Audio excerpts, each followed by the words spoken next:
You're listening to the Pour Over Podcast. The Pour Over Podcast is a podcast of Marcus Pointe Baptist Church. Marcus Pointe exists to connect people to God, one another, and a lost world. We hope that through this podcast, you are strengthened in your faith, challenged to walk closer to Him, and find encouragement and hope in Jesus. As much as we hope to do that, this podcast should not supplement your commitment to the local church. If you don't have a local church or in the Pensacola area, we would love to have you join us. You can find more information about Marcus Pointe at pensacolachurch.org. If you like this podcast, be sure to follow us on social media at the Pour Over Podcast, subscribe, and make sure to share this podcast with others so that they can learn and grow too. You know what that means? It's another week of the Pour Over Podcast. I'm your host, as always. Yeah, we don't introduce ourselves a lot. You know, there might be some new listeners who are like, who are these cats? My name is Jacob Giles, and this is my co-host, Preston Smith. What's up? Preston, how are you feeling today? I'm doing good, man. I'm doing good. It's been good. I have had some coffee today. Don't have it with me right at the moment. I actually just spoke at our Christian school's chapel and then ran over here. Always a lot of fun. Man, those kids, I'll tell you, it's a blessing getting to listen to them sing, because they sing. It's more like scream, like they hold nothing back. So anyway, it's always cool to get to go in there. So I got to share. But anyway, I've had my black coffee today. What about you? Have you had anything? No, I haven't had anything.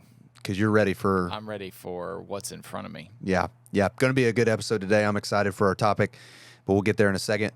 We'll go ahead and let's just go ahead and fill it up, man. Let's get it going today, and we got to give a shout out to Alana.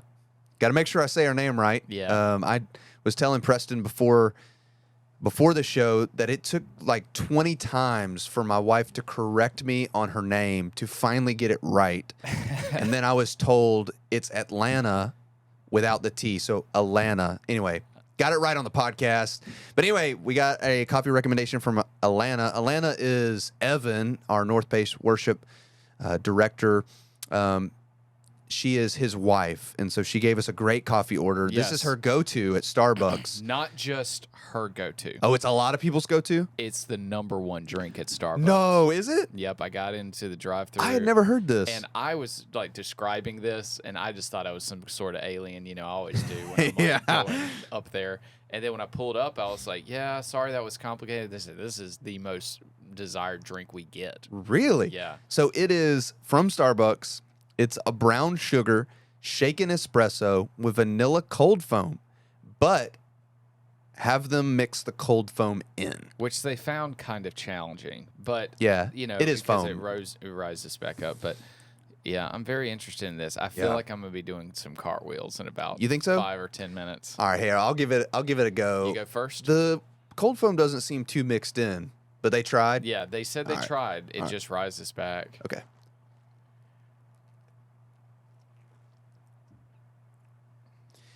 Dude, I honestly like that better than like lattes. Really? Yeah, that's actually not bad. Okay. Not bad. I think what I like about it is, to me, this does not taste as milky as a latte. Well, is it a certain kind of milk that they used? Is it just normal, like whole or 2%? It doesn't say. But yeah, it has a good coffee taste to it. Interesting. So anyway, try let me try. Try it. Wow, just spill it everywhere. Well, there's like, yeah, they kind of bleed it over. It's a lot. It's a lot for you? Yeah. In what way? Brown sugar, I don't know. A lot of people like brown sugar. Yeah, you're not a big fan? I'm indifferent towards brown sugar. I think it can be applied to a lot of things, and for some it's a little overpowering. Okay. Now, my wife makes cookies, and she puts brown sugar in her cookies, and those things cookies are ridiculous. To die for. But this is a little too strong for me on is the it? sugar side. Okay. Sugar side? See, mine is kind of strong. No, I can taste the coffee and everything, but it's a bit of a kick. I don't know.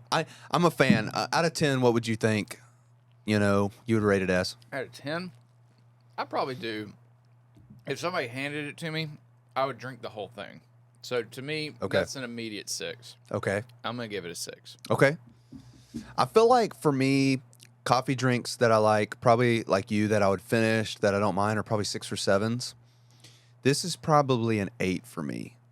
It's a little higher. Like, Yeah. I would actually go. You'd maybe get this? I would maybe get this instead of like.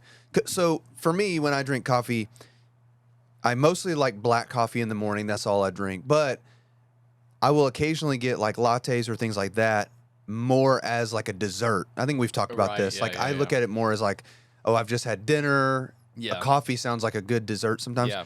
I would get this instead of a latte because lattes, to me, they make too milky, and I would rather have more coffee than milk. So I think the espresso is real strong here. That helps me. So I don't know. That's good. It's my thoughts. No, I mean, I thought it was. I mean, I understand why a lot of people like that. Yeah. It's a good blend. It's just for me personally.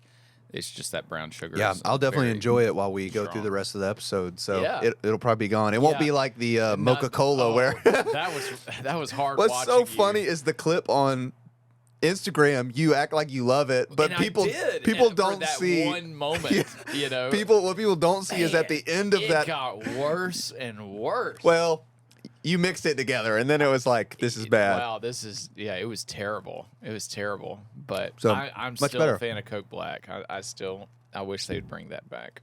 So. Yeah. Anyway, that's good. So, with our Fill It Up segment today, we got a little something extra today. Yes. Preston's going to take it over from here. Yeah. So, okay, a lot of people listening may know of this, but back in like 2017, there was this social media manager. Her name was Amy Brown, and she was the manager for Wendy's Twitter.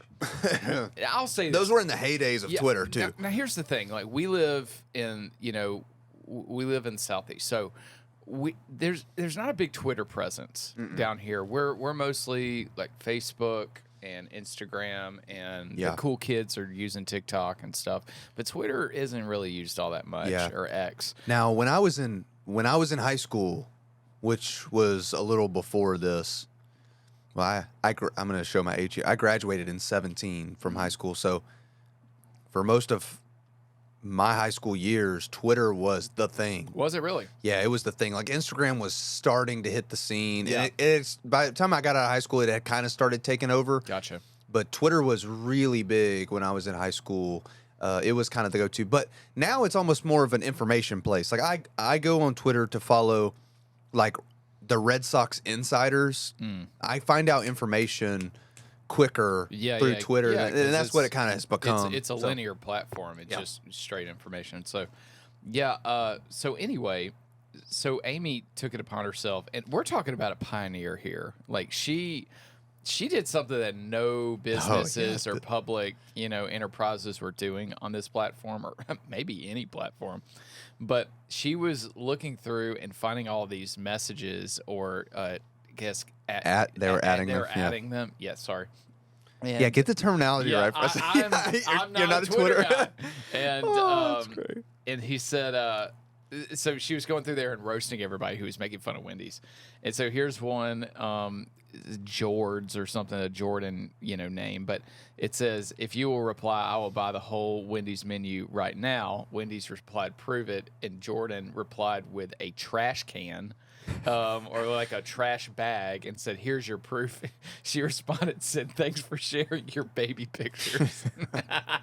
Bro, imagine getting owned on social media by Wendy's. Like, dude, I mean, that's brutal. That is rough. And so there's let's see here, McDonald's made a new post and said, we've announced we're gonna start cooking fresh beef with our quarter pounders at a majority of restaurants. She responds, so you're still using frozen beef in most of all your burgers. That's the best, is watching like companies go back and forth. That's the best. Oh my gosh. I mean, she took a lot of shots at McDonald's.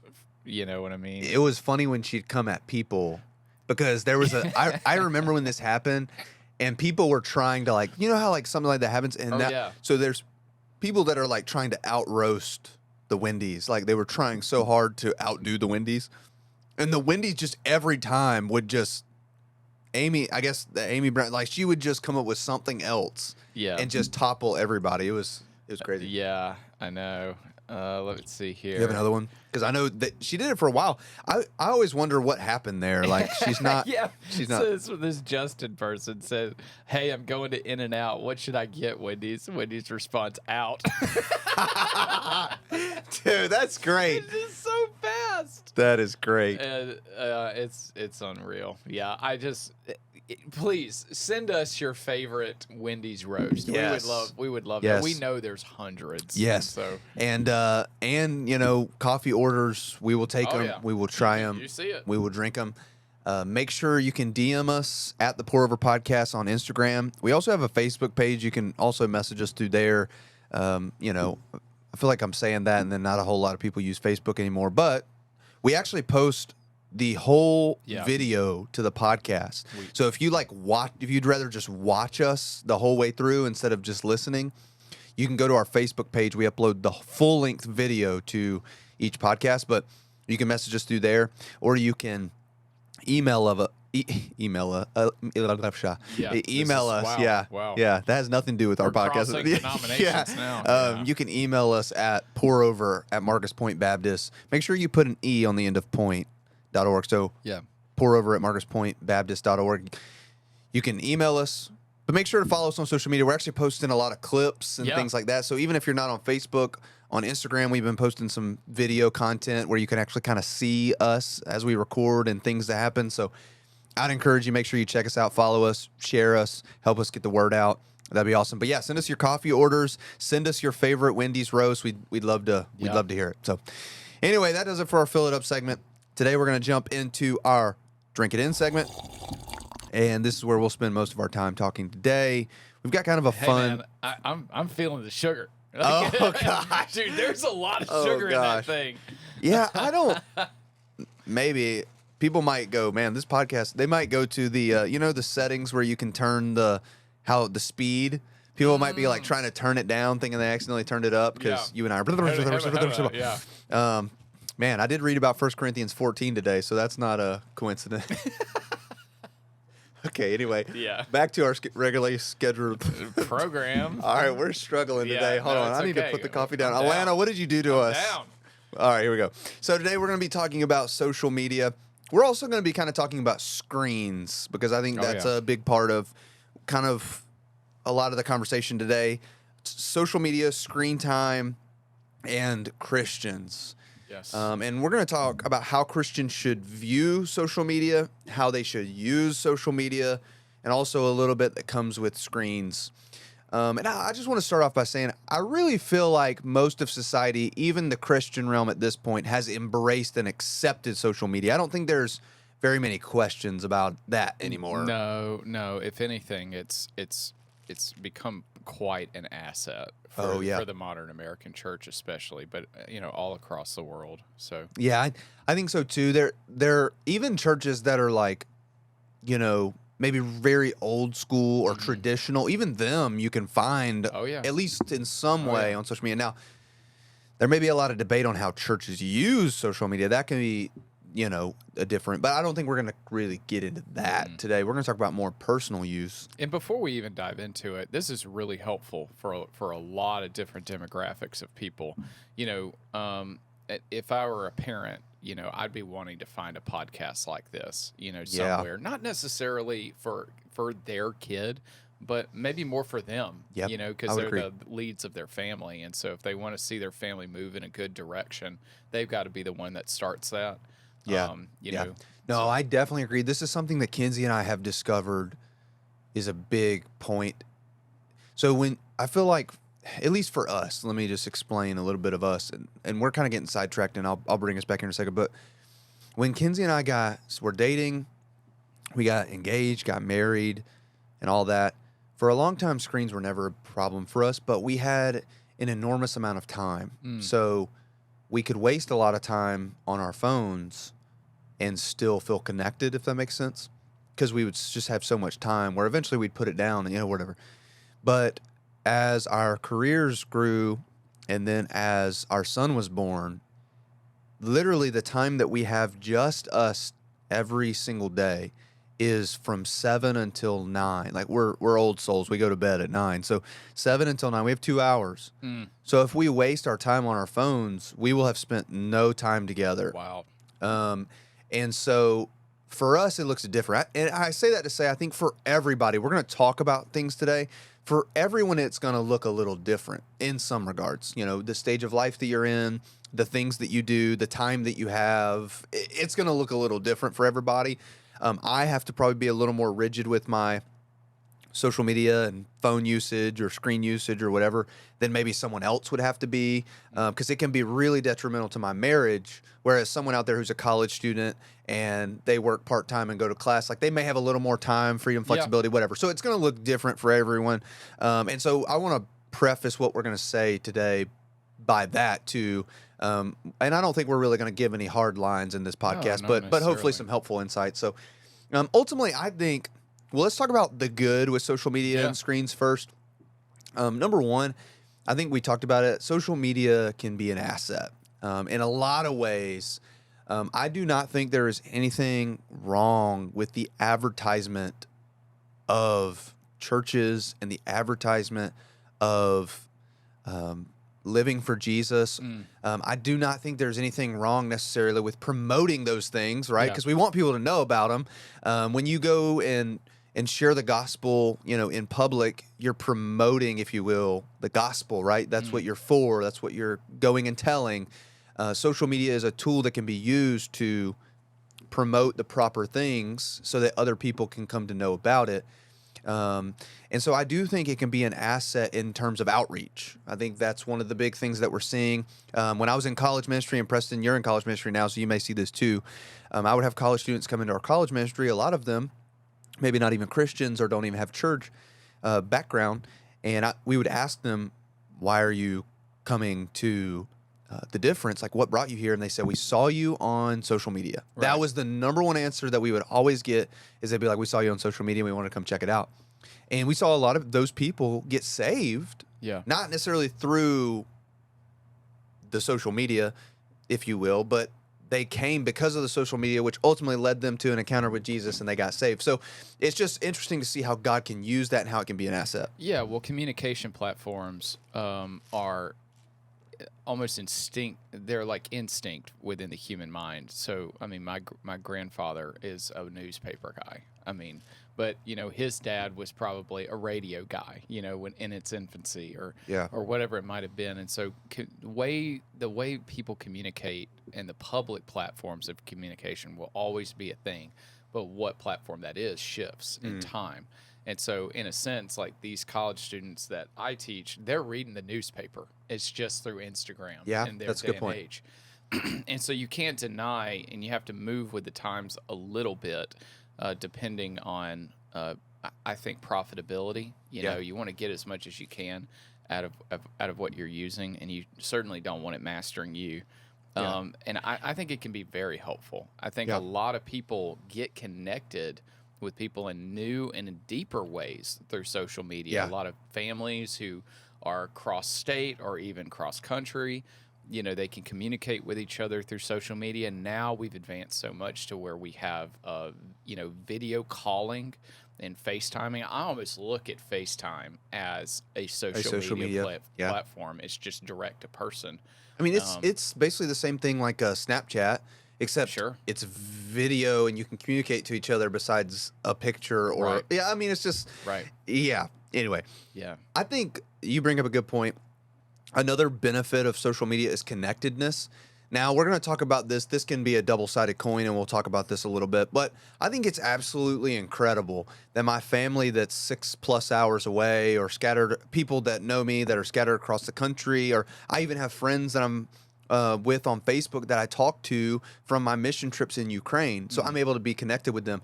I think one of the amazing things about social media is people can be a part of your life without being directly around you, if that makes sense. Like people are getting to watch my son grow up through social media, even though they don't live in Pensacola. Does that make sense? Like that there's an interesting way that, you know, I get to reach out to my friends in Ukraine when things are going on and check in on them, and I can know and have assurance that they're okay. Right. and we're connected in that way. I don't know. So to me, it's really cool how social media can connect us. I think one of the reasons that there is always going to be a platform for information, like you've talked about, communication, because people want to be connected. They want to know what's going on, and so I think connectedness is a really big you part. know, and I think non-communication is communication, right? Going back to my grandfather, he's not on Facebook, man. No, he's not on Snapchat. Yeah, like.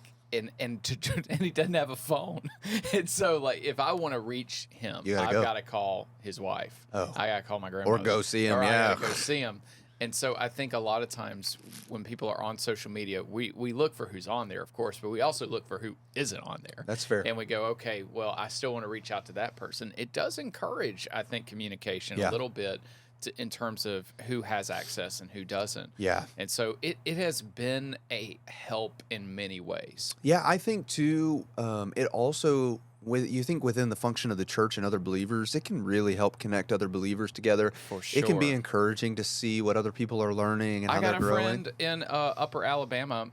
He hasn't been going to church. He needs to be in church. And reached out to him, and I always kind of press him a little bit, man. Like, you need to be in community somewhere. So I'm going to try this church because I saw it on social media, and I'm like, dude, there you go. That's like, cool. It is reaching people. Yeah, I think that believers can find encouragement from social media. Now, obviously, on the flip side, we know there's a lot of discouragement too. But you can be connected in a specific way. I'll put it that way, through social media. I don't think it needs to be your full source of connection. But another thing that I think is beneficial for social media is information and knowledge. Yeah. Social media is maybe not social media. Let's just talk about like phones and screens and all the resources we have at our fingertips. Maybe not just necessarily social media, but social media. You can learn. We live in the age of information. I tell people all the time, like, there is no reason for you to not know certain things or how to do certain things. Like, even if you don't know, you can go on YouTube and find a video that'll show you how to do it, or that'll teach you.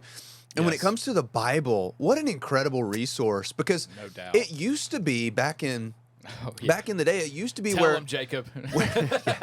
It used to be where the pastors were like your local what expert, and they were the only ones that had access to know, and so then they had to like help teach you, and you kind of just, in a lot of ways, just had to like trust them, because you didn't really know. But now there's so many resources out there. Now that goes beyond social media. Like, there's a lot of like commentaries and things like that have been made available to people and things like that. But that's just like the internet. Really. Yeah. But even today, I was using an app, and I was looking at 1 Corinthians 14. And very difficult passage of scripture to kind of walk through and understand in our context, talking about tongues and prophecy. And I was reading a specific commentary by David Guzik, and it was just awesome. Like, I even sent it to a friend of mine and was like, man, I learned a lot through this. Like, I thought this was really helpful. And anyway, but that's not necessarily social media, but that's on my phone, an app, a resource to be used. And so I do think that we can, even through social media, you can learn a lot, and you can glean a lot, and you can hear a lot. I mean, think about how many, once again, there's always danger with some of these, but we're going to get there in a second. But think about how many, pastors and great leaders that you are now able to hear from. Yeah. Because you're connected to them in this weird way through social media. I don't know. Well, it's also attributed to history. I think there's a lot of things that has happened before that, because of the internet, and maybe that's a point we should have made at the beginning, was that you can attribute most or a lot of the internet to social media. But, you can go to YouTube right now and look up like old videos or old things that have been recorded and uploaded from history. Which I would include YouTube and social media. I mean, for sure. For sure. No doubt. Yeah, I mean, I think when people think social media, they think Twitter, Instagram, but YouTube and things like that extend. More broad than that. I mean, even these Bible commentaries you're talking about, it's made for people to study to and to interact with. And I think the Bible app, can't you message if it people? allows you to make a comment anywhere, then surely that it's social media. Yeah, I mean, like the Bible app, YouVersion. I mean, you can do joint Bible studies together through series. I mean, that's cool. That's great. I used to do that when I was doing middle school. We did one a month. That's they cool. would comment and stuff, and I give them a prize at the end of the month if they followed along That's the awesome. whole thing. And so, That's yeah. super cool. Super cool. Yeah. So I think information, connection. What was the other one I said? Yeah. There was 3 we said. I'm blanking on it. We talked about connection, information, and there was one more. But anyway. Yeah, and I mean, I do want to make this will be a contrasting point in a minute when we start talking about the negatives, but I would say that it does have the potential for self-improvement. I mean, you said it. If you go on YouTube, a couple weeks ago, I had to replace this light bulb in my car. And so I didn't know how to do it. So I looked it up, and it showed me how to do it in 10 minutes. Outreach. There it was. That's right. I've been sitting here blanking. Anyway, sorry. Outreach. Yeah. But yeah, I replaced that bulb, and it could have taken me 2 hours. It took me 5 minutes. Just because I knew what clips to pull up and what not to tear up and all that. And there's a lot of that. A lot of this new generation is going to learn how to be mechanics, mathematicians, historians based off of the internet and social media. Yeah. They'll learn faster from that than they will learn from a lot of teachers or professors or Well, something. even stuff like there's a lot of accounts out there for like fitness and eating. I mean, I can't tell you how many times Kinsey and I will get like a recipe or something off of a social media site. We'll see it. There's like a little reel or something, and it has the recipe. We'll send it. We'll try it. How many like fitness guys out there? I mean, I'm actually, when I first moved to Marcus Point, I gained like 20 to 25 pounds in our first year. And actually, I don't think it was 15, 20 pounds. Gained some weight. After about a year and a half of being here, I was like, all right, I'm done with this. But see, I actually, through social media, got connected to a guy he's in Orlando now. He wasn't in Orlando then, but got connected to him. And I followed his social media page. They had a community of people that would come and do a challenge together, and you'd hop on a Zoom call like once a week or once a month or something like that. And you followed a certain diet and did a certain program, and you had 7 things you had to hit each day. It was pretty intense. But through Kinsey and I did that together and lost a combined 30 pounds. Dang. But that was like social media, long distance, like community, and those things aren't possible without. So you're right. There's a lot of, not even just spiritually, but even like physically and things like that. There's a lot of help. I mean, even raising our son, Kinsey follows this account that talks about feeding, how to progress your kid and feeding them, and like dumb things like how do you feed them certain foods so they don't choke and things. And Kinsey follows this page. So a lot of things have become, I guess, easier because of social media, because you can learn and develop and grow. Convenience. And so outreach, information, connection, improvement. I think those are some really good reasons and assets. And I think there's no excuse. This is more of my personal take. I don't think there's any excuse for the church not to be on social media and be active in there. If that's where everyone in the world is at, would we not want to go where they're at and try to reach them where they're at? So I don't think and I don't think any church really thinks that way right now. I think most people, like I said, have embraced it. Yeah. But if we truly want to reach people where they're at, one of the easiest ways is to be on social media. That's one of the easiest ways to meet people where they're at. And so I don't know.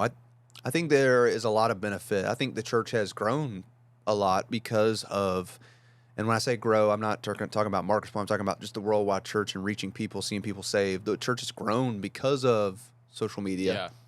Well, you can't just live on church signs. You know what I mean? That used to be the thing. That used to be the only way you heard from a church without somebody's voice was the cheesy church signs, like bring your sin to the altar, drop it like it's hot, or whatever it was that you'd see off the side of the road. Well, you didn't hear about that one? I heard about that one. Yeah, we had one in town that said that. I was like, oh my gosh, I ain't going up in there. I'm scared. That is awesome. But yeah, I do remember that era. There was always trying to be more clever than the church down the street. And anyway, but yeah, I think there's a lot of benefits there personally for people, but I also think there's a lot of detriments, and we've seen a lot of problems come. I think we have to be careful because as Christians, I think everybody does this, but Christians really do this. Anytime there's a lot of good with social media. Yes. But anytime with anything there's good and humans are involved, there's always going to be negatives. And sometimes I think we're so quick to hang on the negatives that we're like, oh, just forget it. Cast it out. Don't Right. do it. Yeah, yeah, yeah. You know, And sometimes it's just out of fear, right? yeah, and sometimes that's okay. Like sometimes if you're like, hey, this is too negative for my life, you know, I'm not going, I want it out of my life. There's perfectly fine. Paul says all things are permissible, but not all things are profitable. And Yeah. so some things, just because you can do them doesn't mean you should do them. But in this case, you know, I think sometimes in the beginning of social media age, people were so quick to cast it out because they saw the negatives. Yeah. We kind of missed the positives. But there are some negatives that I think are really important for us to talk about. Go Before ahead. you jump into that, because at the beginning I mentioned the thing about parents. You know, I grew up with parents that did not really mind all that much that I was watching, like the Disney movies or whatever else. You know, with Disney back in the 80s and the 90s, so many kids were watching it. Yep. And a lot of that was because Disney was churning out these movies that had multiple different cultures in it, and you were learning about different places all around the world through a fun cartoony story. Yeah. And you know, but I mean, I had friends that were telling me, yeah, we're not allowed to watch Disney, you know, that's evil, that's this, that's that. Yeah. You know, as I got older, the same thing happened with Harry Potter, you know, and all these different things. So let me just preface this: whatever your personal preference is, we're not necessarily trying to justify every little decision about social media, Right. or about these other means of entertainment. You mentioned the verse in 1 Corinthians 6:12, all things are lawful for me, but not all things are profitable. All things are lawful for me, but this is the part that I think is really applicable, but I will not be mastered by anything. Yeah, So what that's we're, good. just to preface what we're about to say, what we're trying to convey is, you know, some things are not so bad unless it's mastering you, your family, your child, whatever that means. And so that old virtue called temperance, where there's a balance in your life to where you use something for its profit and its profit only, and all the negatives is what you abstain from. Yeah. And there is a way to do that. So Yeah. sorry. I No, just that's wanted good. to- okay. That's good. I think a good way to think about it is just because you can doesn't mean you should. Yeah, yes. And I think yes. our world, our Christians today, because a lot of them have come from legalistic backgrounds, and as they're growing up, they were told do's and don'ts, do's and don'ts, do's and don'ts. Yeah, They've yeah, yeah. grown up and learned, oh, well, that's not a sin. I'm going to Everything's do it. just so black and And, white. and the problem is they look at it and they're like, well, that's not a sin. I'm going to do it.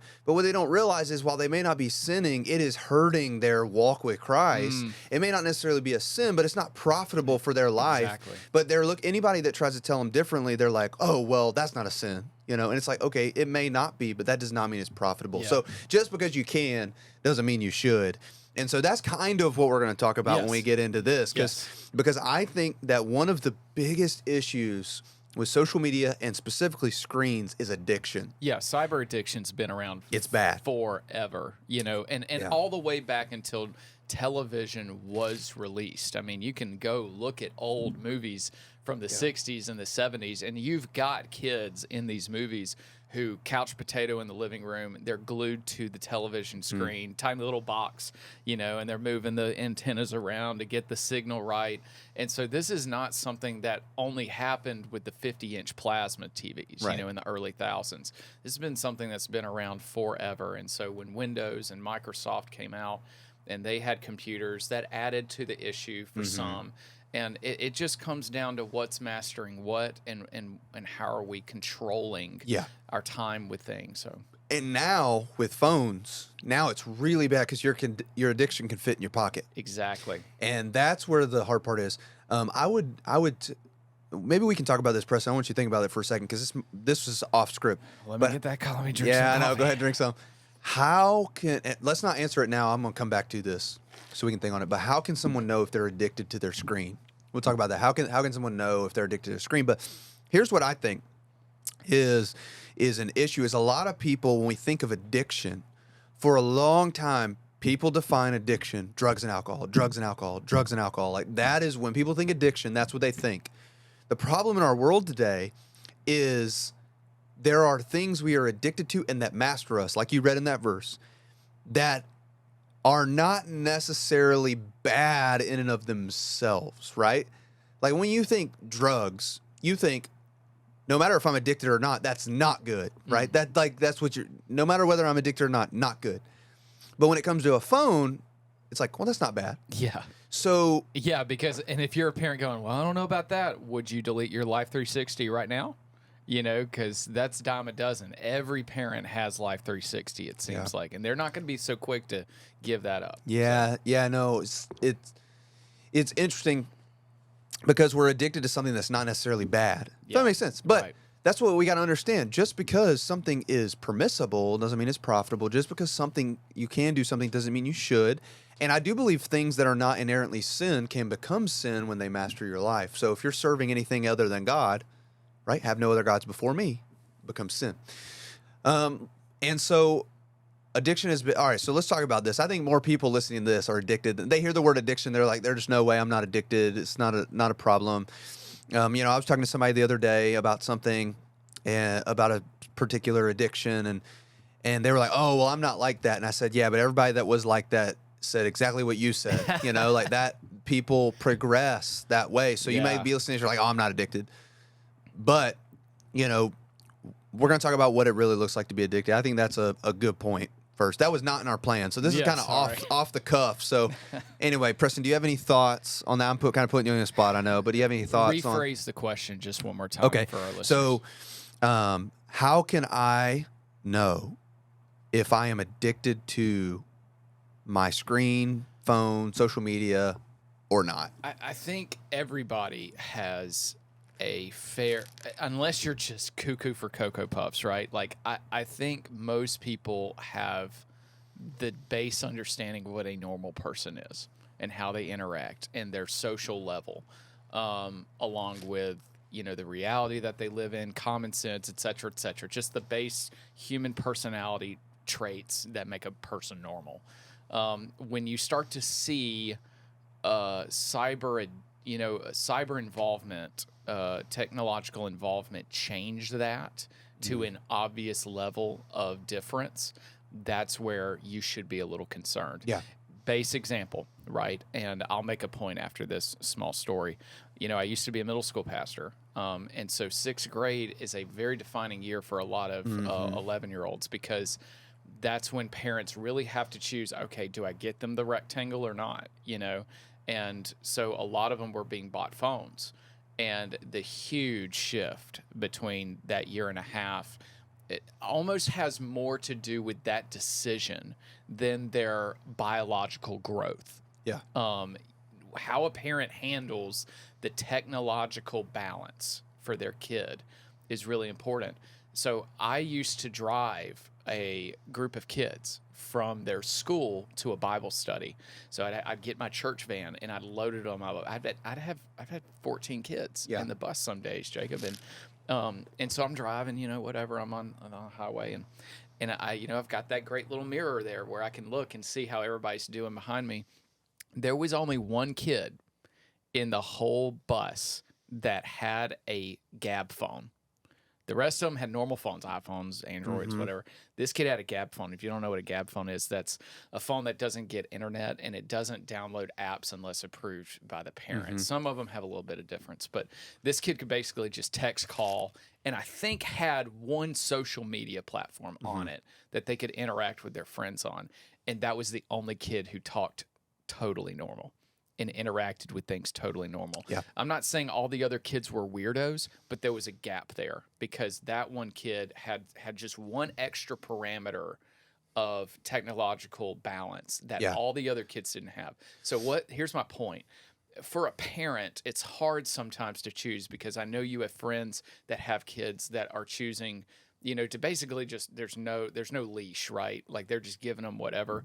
I always say, if it makes you nervous about what you're going to provide your kid or even yourself, always lean on the side of adding just one small parameter on top of that makes it different for both you or your kid.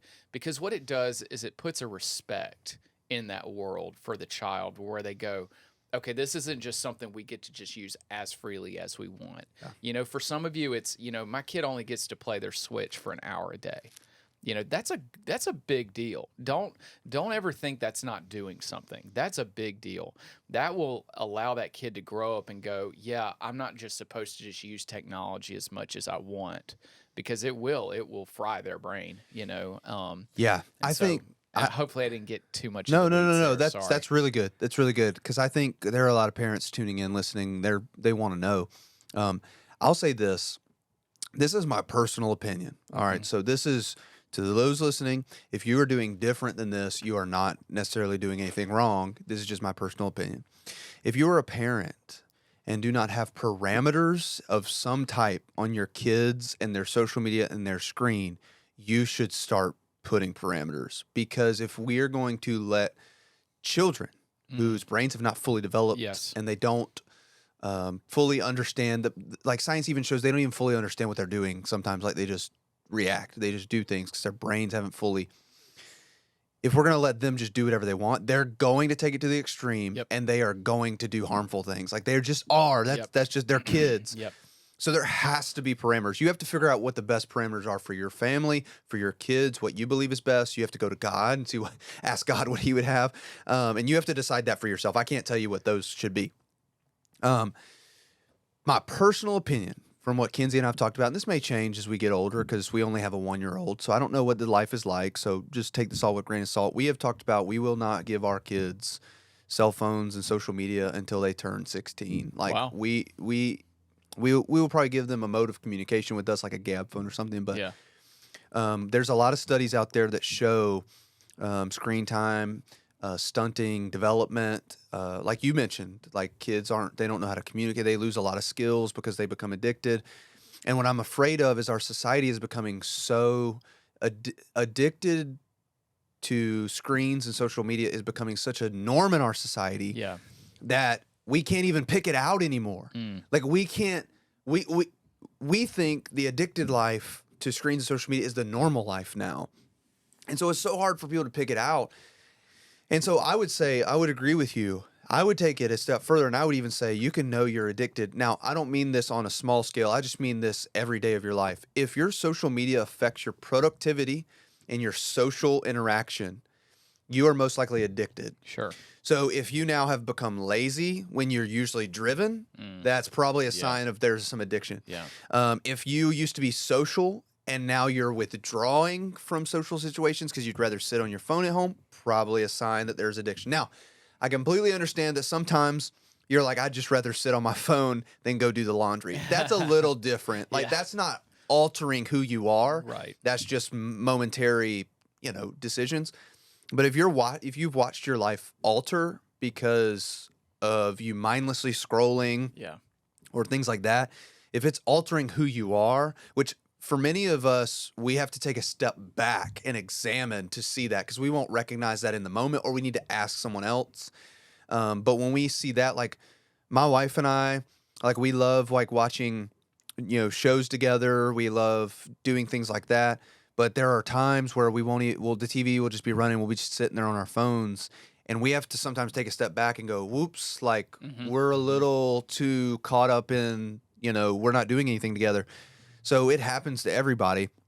But I would say if it's altering your productivity, altering your social interaction, altering I would even say, I don't know how to explain this, but your mental capacity. Like if you feel like, wow, I'm forgetting things at a higher rate now. Now, some of you are like, I'm just getting older. But like, could it be that if you're not able to focus more? I would say another thing that goes along with that is if you feel an itch for your phone when you don't have it, like you're like, oh, I need to look. Or if I would encourage you, go a day putting your phone down. Can you make it through that day without high levels of anxiety, or maybe not even any anxiety, worried that you missed something, worried that something, or you feel like not content throughout the day because you don't have your phone? Do you feel like an itch to like, oh, I need to look at it, or something like that? I think that's a sign that you're addicted, because you kind of have this itch to go back to it. That's a good way to be able to tell. I think those are two really big factors. Do you think, is there anything else? Yeah. Well, I mean, just for everybody out there listening or watching, the predominant amount of technology that's been created ever, in our generation, is not designed for an adult. They're all designed for younger generations, for kids. Yeah. When I was in middle school, I did a thing, and it was about social media. I did a sermon on it, and I did a prize for whoever had the most screen time. And I thought, I didn't know how this one was going to go, but the kids actually, for some reason, got excited about it. And but there was a kid who stood up. He had been on his phone for 40 hours that week. That's a full-time job. Full-time job. And 75% of the 40 hours was on one social media platform. It was on Snapchat.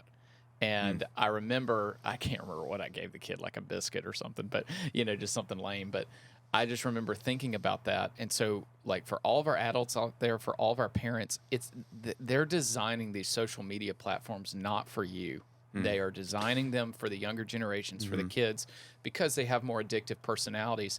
And that should be a testament for anybody out there who has no parameters in their own life for these technological parameters, because it reveals a little bit of our internal self, that we are doing childlike things when we are being mastered by social media or technology. That's a good point. I think I said it for kids, but I think adults, if you don't have parameters in your life over your social media, start with you. Like even myself, I've started. I have not been good at this recently, and I'm even convicted as we're talking about this. But I try to, once we put Nick down at 7, to put my phone in my room and be separated from it, so I can focus on my time with Kinsey, and things like that help. But if you don't have parameters for yourself, that's maybe a good sign that you're addicted too. Like you don't have parameters and you're just freely just doing whatever with it. I would also say, like, do any of your days throughout the week go without screens? Like, that would be a good sign too. Like, and I understand for some of us, like for my job, I use a screen. I have to use it a lot.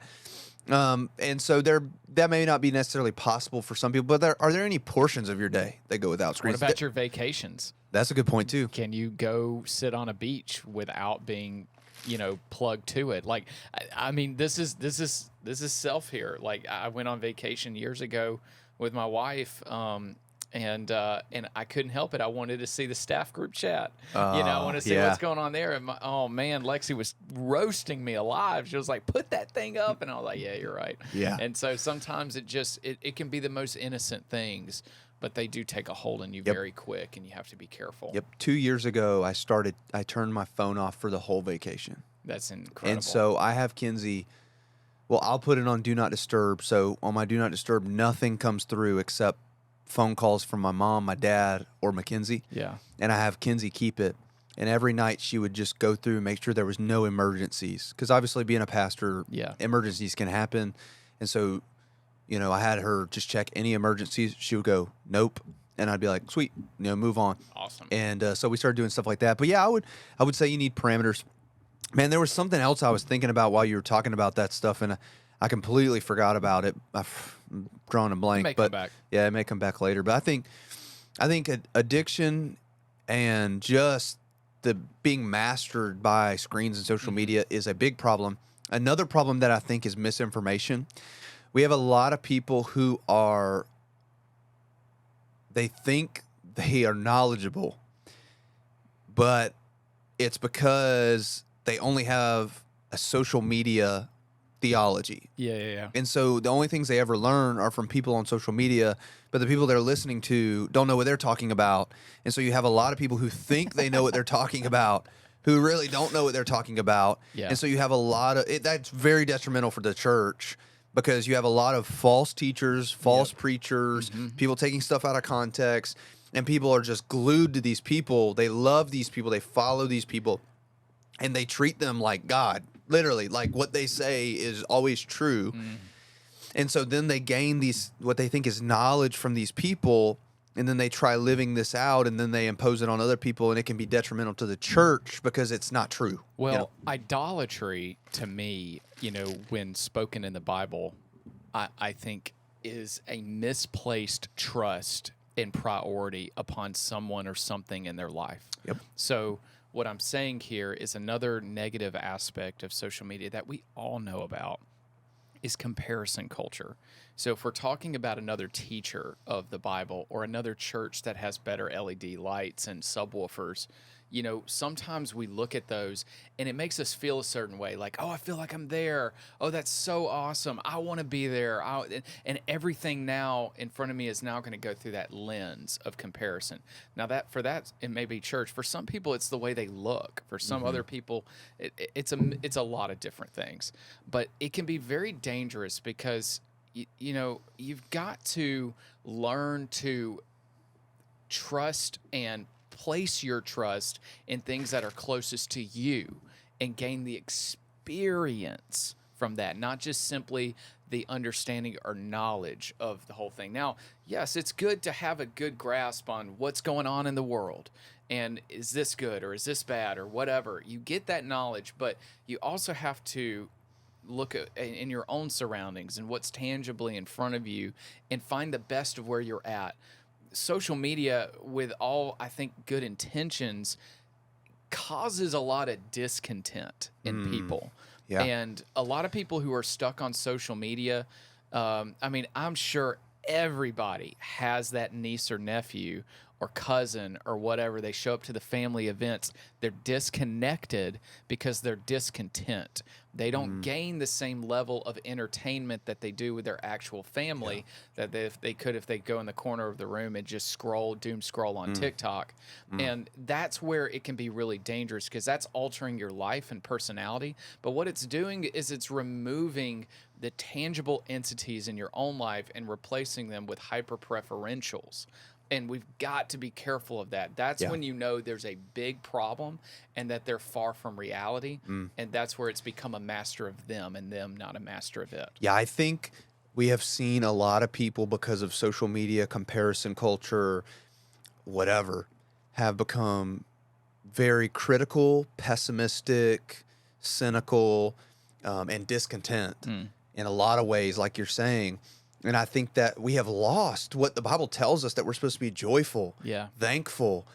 We're supposed to be people that are filled with peace. And I think a lot of times social media has caused people's lives to feel so disgruntled because they're like, oh, look at that. Look at them doing that, like, blah, blah, blah, blah, or, I look at the comments on certain people's pages and stuff, and it's like, holy smokes, like everybody's just attacking each other, coming at each other. And so there's a lot of anger and pessimistic attitudes and cynical spirits. It's just, I don't know. It's just, I think you're right. It has really caused a lot of people to be unhappy with themselves. Yeah. And it shouldn't be that way. One of the things that Kenzie and I focus on all the time, I found myself in that place probably 2 years ago, where I was like, I would come home or talk with Kenzie and I would just be pessimistic about things, not even necessarily things about my own life, but like things I would see other people or whatever. Yeah. And we realized both of us had kind of just become that way. And we say, all right, we just want to focus on being thankful. And it's really hard to be pessimistic, and it's really hard to be negative. It's really hard to be overly critical when you're thankful. Really hard to be.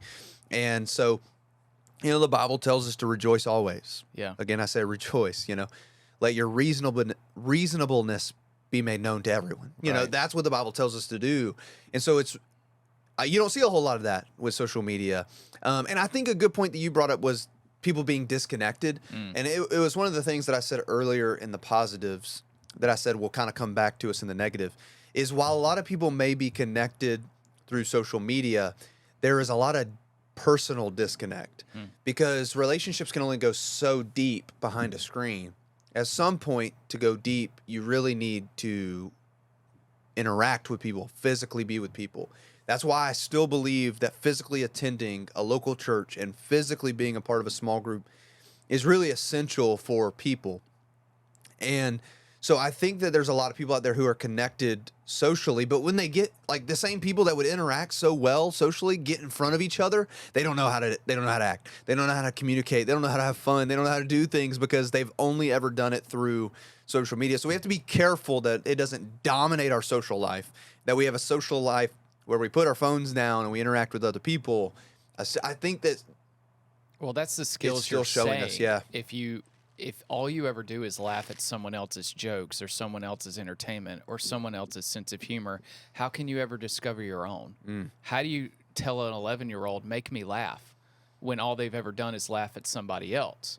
That's important, because then what they're going to be is dry as a bone, or they're going to be that cringy awkward, that's trying to make people laugh by annoyance. And it is middle school ministry for life. But I mean, I love it whenever I see students trying to be social and they're struggling through it, and I go, amen, like, work on that. You're going to master this eventually. But if you stick your face in a phone all the time and you're only just learning jokes from somebody, you're just parroting somebody else, then that's just one motor skill, one personality deficiency that you gain from that. And this happens with older people. There are older people that I know that used to be so social and interactive and amongst everything, and then they got addicted to their phones or social media or whatever, and they disconnect and they lose some of those things that made them so unique or fun to be around. Yep. I can't tell you how many times, like, I think with family or things like that we'll be around people, and it's incredible. Like, they'll take more pictures than words they say to us. Whoa. And I always tell, I always tell Kinsey, we have to be careful, like, even on vacation, like, that we can be so consumed with trying to capture everything that we spend our vacation looking at it through a lens. And it's like, it's great that we get home and can remember and have memories, but, like, we'll look at it and go, remember when we were there? That was cool. Remember when we took that picture? Yeah, that was cool. Like, we didn't do anything. So for us, it's always like, all right, let's take the picture real quick. Let's put it down.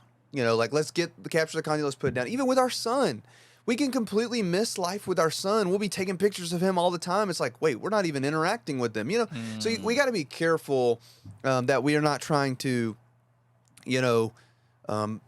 exhibit our whole social life and identity in social media. Man, it is always concerning, and I say this with much love. If you put your whole life out there on social media, it's always a touch concerning. Now, I understand there's, like, influencers who influence people that way. I'm not. No. I'm with you. I'm not going there. But it's always concerning when you put your whole life out there and you post about everything you're doing every single day and stuff like that. It makes me concerned, because I'm like, how are you, if you're capturing all of this, how in the world are you living? Like, how are you living your life if you're trying to capture all of your life? To me, that doesn't make sense. Yeah. Now, I know that there are people that can do it. I'm not saying that it's wrong, but to me, it makes me wonder, it's really hard to truly live your life if you're trying to capture everything. And sometimes I tell Kinsey, I'm like, babe, how sacred will moments be when we can't show anyone anything? We can't really, like, all we can say is, you had to be there. That's right. It's just an experience that only you and I will remember, will know, will see. Only you and I will, like, there's something special about that, There is. So, I don't know. Anyway. Well, every rom-com ever released always has the lady who all she ever does is shop online or goes to the mall, and she's dressed to the nines, like, in whatever, got the little poodle, or, little mini poodle in the purse or whatever, walking around, the bougie girl. And, but that could be compared with our current social media dilemma right now, where it promotes so much self-centeredness, because the point of social media and the internet and all that is something that you personally want to investigate or get into or purchase or whatever it may be. It's direct to person consumerism, and if you're not careful, it will create in you a very self-centered person. My wife came to me like 2 months ago, and she said, I was sitting down in service, and naturally a lot of the teenagers and the college students, because they're next to each other in our church, they're on their phones. And she said, I just took a minute and looked at everybody's home screen and looked at the pictures on the home screen. Guess what they were of? What's that? Themselves. Really? Just pictures of themselves. Interesting. No other person, not a mom, not a brother, sister, friend.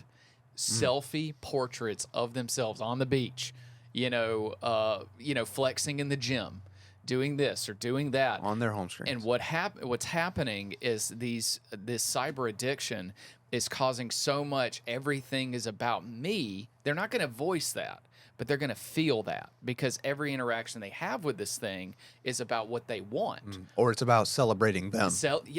That's what I meant to say, is Yeah. celebrating them. Yeah. And what's happening is it's excluding all the value that you have with other people in your life. It's just the it's the self idolatry. Yeah, right? it is. It is. And so because with Lexi, it's me and her like on our honeymoon or something Yeah. like that. With you, I bet you Nick's it's on there. Nick. Look at Nick. Yep. Oh, So- that's a good picture.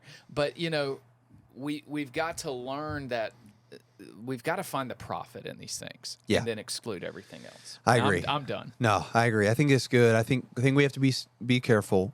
I think it's something that, I hope that you did not get this Yeah. from this podcast, but we are not at all saying that you should be off social media, that you shouldn't utilize it, that you shouldn't. We're not at all saying that. I'm on social media. Our podcast, literally, we post things on social media. Like there's immense value in it. I think we just want to make sure that you proceed with caution, like anything. Yeah. Anything of value. Like even attending church services can become. You can make it about you, and you can. Yeah, we're not getting into that, but like even church can become your identity, and well, my name is this, and I am this kind of leader in the church, and I do this and this, and then that becomes your identity. And that's all you are. So that can happen too. Anything that is good in our world, because of sin and because of we're humans, there's always dangers and things that we can take it out of the context it's supposed to be in. So we just have to be careful. And so I hope that if you're listening to this, you're able to take away from here, okay, let me look at my life. What's profitable? How am I using this? I think it's okay. Like if you're just using social media to be like, to show other people and stay connected with other people, hey, this is what's going on in my life. I'm proud of the family that I have. There's nothing wrong with that either. It doesn't have to be like a used tool where you're like, all right, I'm, sharing the gospel. Like it doesn't have to be that. It can just simply be like, I'm just sharing part of my life. That's perfectly okay. Right. So we're not at all saying that I think there's good, there's bad. And you have to figure out in your life, how do you take the good and leave the bad? And I think that's really where it comes down to. So anyway, that was good. You have anything else? No. Awesome. Well, that was a good conversation. It was. I enjoyed that. All right. Let's go ahead and move to our Pour It Out segment. Pour It Out segment, for those of you that maybe are new listening. By the way, if you haven't noticed. If this is the first episode you've listened to. Well, I don't know. Now we're on social media. We might be picking up some new listeners. That's true. So our podcast goes through 3 segments each week. Fill it up. That's always something lighthearted, fun. If we have a coffee order, we'll try it.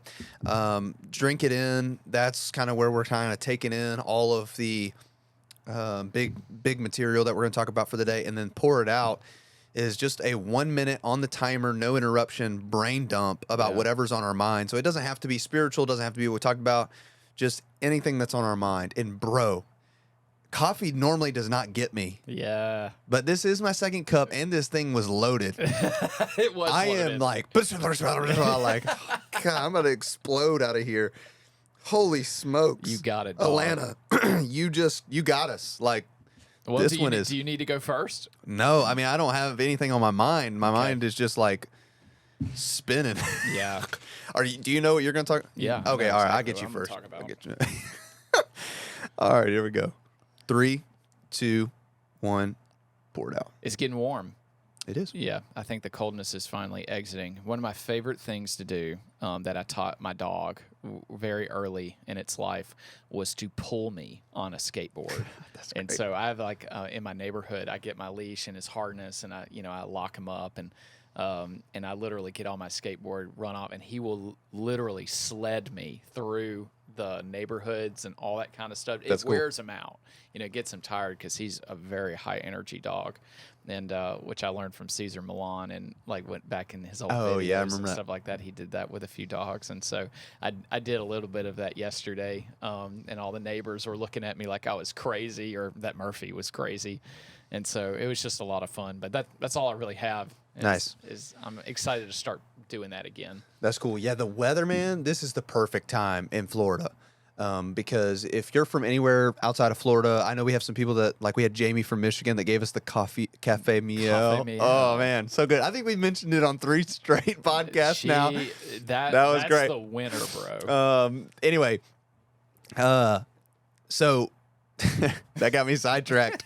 So in Florida, basically it's cold for like 2 months.